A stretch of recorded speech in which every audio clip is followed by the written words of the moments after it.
After spending 8 months in Boston as a healthcare traveler, I can confidently say this city is unlike any other. One of my favorite ways to dive into Boston's history? The Freedom Trail, a 2.5-mile path that takes you through iconic landmarks like the Paul Revere House and the site of the Boston Massacre. Walking these red bricks, you can feel the history come alive. One of the first things I did, and one of the most moving places, is the Holocaust Memorial.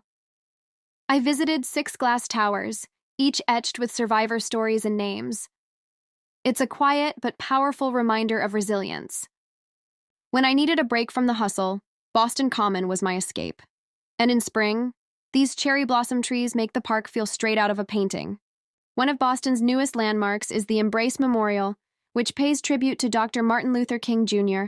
and Coretta Scott King's legacy. It's a symbol of unity and hope, right in the heart of the city.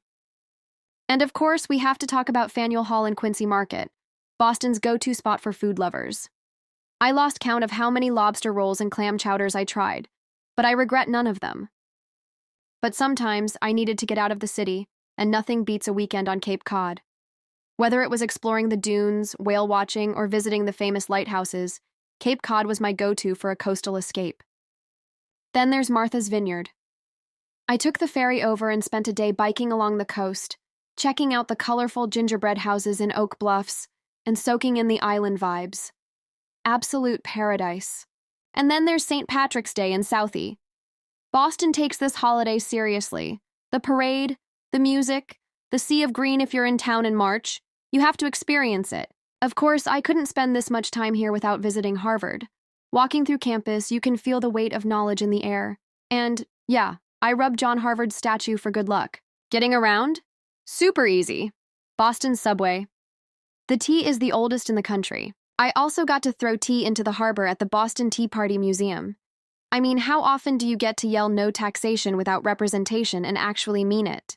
And then there's the Boston Marathon. Watching runners cross that iconic finish line on Boylston Street? Unreal. The energy, the determination. This race represents the heart of the city. 8 months flew by, but Boston left its mark on me. The history, the people, the passion. It's a city that stays with you long after you leave. Until next time, Boston.